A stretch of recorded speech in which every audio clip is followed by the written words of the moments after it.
मेरे दिव्य गुरुदेव श्री परमहंस योगानंद जी के द्वारा ये टॉपिक वास्तविक युद्ध सामग्री शांति और प्रेम। निश्चित रूप से न्याय उचित युद्ध एवं आक्रामक युद्ध में अंतर है, परंतु इससे कहीं अधिक अच्छा होता है यदि सभी राष्ट्र अपनी तलवारें रख देते और कहते, आइए एक साथ हो जाएं, निस्वार्थ भाव से अपनी समस्याएं सुलझाएं। निस्वार्थ सहभागिता एवं सहयोग में प्रत्येक राष्ट्र के पास वह सभी कुछ होगा जिसकी उसे आवश्यकता है। महात्माओं ने शांति एवं प्रेम को सच्ची युद्ध सामग्री कहा था। इस प्रकार की युद्ध सामग्री को आना ही होगा। मनुष्य अपने अनुचित व्यवहार में चाहे कितना भी दूर तक भटक क्यों न जाए, एक दिन उसे अमर सत्यों तक वापस आना ही पड़ेगा।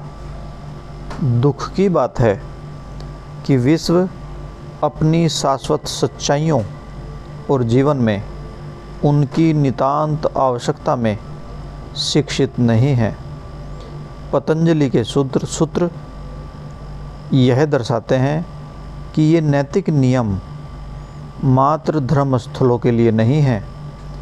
राजनीतिक, सामाजिक जीवन, नैतिक जीवन, आध्यात्मिक जीवन सभी दिव्य नियमों द्वारा नियंत्रित होने चाहिए। मैंने धर्म के शाश्वत धर्म आदेशों में से प्रत्येक का विश्लेषण किया। वे प्रसन्नता के सर्वोत्तम नियम हैं। उचित व्यवहार के सिद्धांतों तथा उचित व्यवहार के कारणों को प्रारंभ से ही बच्चों का मार्गदर्शन करने हेतु घरों में, विद्यालयों में, रविवार की पाठशालाओं यानी कि सत्संगों में सिखाया जाना चाहिए। हमारे भारत के संत कहते हैं कि बच्चों को धर्म के पथ पर, योग के पथ पर 3 वर्ष की आयु से ही आरंभ कर देना चाहिए, क्योंकि तब आदतें बननी प्रारंभ हो जाती हैं। सच्चे ज्ञानी पुरुषों का आज्ञा पालन ज्ञान का सबसे निश्चित मार्ग है। अज्ञानता मनुष्य की महाशत्रु है, इसलिए स्वयं को तथा दूसरों को ज्ञान द्वारा मार्गदर्शित करना सबसे बड़ा ज्ञान है। उन सभी को जो मेरे निकट हैं मैं अपने शब्दों को तोले बिना बोल देता हूँ। यदि मैं उनके व्यवहार में त्रुटि देखता हूँ मैं उन्हें यह बता देता हूँ, परंतु मैं कदापि किसी भी प्रकार से किसी व्यक्ति के तर्कों को दबाने का प्रयास नहीं करता। ईश्वर की खोज में गुरु की आज्ञा मानना सबसे सुनिश्चित मार्ग है।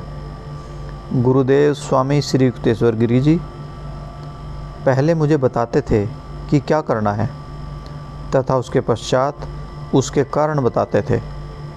मैंने उन्हें उनके ज्ञान में त्रुटिहीन पाया। उन्हें सुनकर मैंने स्वयं को अपने जन्मों की भटकन एवं स्वयं ही सत्य को पाने के प्रयासों से बचा लिया। गुरु वह है जिसे सत्य को अनुभव कर लिया हो। वह जीवन के अंधकारपूर्ण जंगल में मार्गदर्शक का कार्य करता है। यदि आप उनका अनुसरण करेंगे वह आपको अंधकार से बाहर निकाल देंगे। यदि आप स्वयं ही अकेले मार्ग खोजने का प्रयास करेंगे आप अनावश्यक रूप से स्वयं को अपने जन्मों के जंगल में धकेल सकते हैं। इसलिए गुरु का अनुसरण करें, वे आपको सुरक्षित पहुंचा देंगे। रूपों यानी कि साकारता एवं मत अंधता को धर्म पर नियंत्रण नहीं करना चाहिए। धर्म विवेक पर आधारित होना चाहिए। सांख्य दर्शन ने वह तर्क दिया है। एक भटकी हुई संतान के रूप में हम ईश्वर से दूर भाग गए हैं। हमें अपनी आत्माओं को उनसे पुनर्मिलन कराना चाहिए। आत्मा का परमात्मा में मिलन ही योग है। उस महान प्रसन्नता से पुनर्मिलन जिसे सभी खोज रहे हैं, क्या यह एक अद्भुत परिभाषा नहीं है? परमात्मा के नित्य नवीन परमानंद में आपको विश्वास हो जाता है कि जिस आनंद को आप अनुभव करते हैं वह अन्य किसी भी प्रसन्नता से महान है और अन्य कुछ भी आपको उससे नीचे नहीं ला सकता। यदि आप धार्मिक होने का दिखावा कर रहे हैं और ईश्वर द्वारा बताए ढंग से जीवन नहीं जी रहे तो आपको जागना ही होगा। निष्ठाहीन होना अनुचित है। धार्मिक जीवन प्रारंभ करने का उचित समय है जब आप युवा एवं स्वस्थ हों। यदि आपके पास जीवन का समय कम हो तो आपको और अधिक कठिन परिश्रम करना चाहिए। यदि आपके पास जीवन का लंबा समय है तो आपको इस बहुमूल्य अवसर को खोना नहीं चाहिए। यदि आप पृथ्वी पर एकदम अकेले हैं, आप दिव्य ब्रह्म के अतिरिक्त किसी के प्रति देनदार नहीं हैं। सभी मानवीय संबंध केवल इसलिए वास्तविक हैं क्योंकि उन सभी में दिव्य परमपिता का प्रेम है। वे आपके विषय में उन सबसे अधिक चिंतित हैं जिसे आप अपने प्रियजन समझते हैं। परंतु याद रखें, एक ऐसी वस्तु है जो ब्रह्मांड के स्वामी के पास भी नहीं है और वह है आपका प्रेम। वे अनेक जन्मों से प्रत्येक व्यक्ति की प्रतीक्षा कर रहे हैं कि वह सुरक्षित घर वापस आकर कहे, हे परमपिता, मैं थोड़ा सा भटक गया था, मैंने कुछ गलतियां भी की, परंतु अंत में मैंने यह पाया कि वासनाओं की प्रत्येक धारा तुम्हारे परमानंद के महान सागर में ही जाती है। जब यह अनुभूति मुझे हुई तो मैंने कितना आनंद अनुभव किया था। जब मैं छोटा बालक था तो मैं सोचता था कि यह मेरे पिता मेरी देखभाल करते हैं, यह मेरी माता मुझे दुलारती है, यह मेरी बहन जो मुझे चेतावनी देती है, यह मेरा भाई जो मेरी सुरक्षा करता है।